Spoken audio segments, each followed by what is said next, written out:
ഇതെന്താ പടം? ലാഗ് പടം പ്രതീക്ഷ എന്തെങ്കിലും ഉണ്ടോ? ഈ പടം കണ്ടിറങ്ങിയപ്പോൾ എന്താണ് ഫീൽ ചെയ്യണത്? എന്ത് ഫീൽ ചെയ്യുന്നു? നമ്മളൊക്കെ ഭാഗ്യവാന്മാരാണ്. എന്തെങ്കിലും പറയട്ടെ. ബ്ലിങ്ക് അടിച്ചിരിക്കുക മാത്രമേ ഉള്ളൂ. BGM പറയും പോലെ വല്ലതാ ഫീൽ ചെയ്തു? അല്ല, തിയേറ്റർ മസ്റ്റ് വാച്ച് ആണോ? അല്ല, അത് ഇത്തിരി ഉറച്ചോറ. അല്ല. താങ്കളുടെ അഭിപ്രായം? ഒന്നും പറയാനില്ല. പോരാന്ന് വെച്ചാല് കണ്ടിരിക്കാനും പറ്റില്ല. വിഷ്വൽ ബ്യൂട്ടി എന്ന് പറഞ്ഞാൽ ഞാൻ ഫസ്റ്റ് കേട്ടപ്പോൾ ഞാൻ അങ്ങനെയാണ് പറഞ്ഞത്. പക്ഷെ അതിൽ തീ പിടിച്ച് വരുന്നത് എന്ന് പറഞ്ഞാൽ കുറച്ച് ഇമോഷണലി എടുക്കാൻ ശ്രമിച്ചിട്ടുണ്ട്. വർക്ക് പെർഫെക്റ്റ് ആണ്.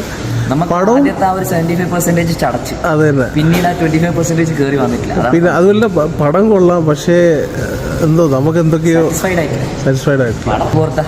നോട്ട് വർത്ത് ദ ഹൈപ്പ് ആണ്.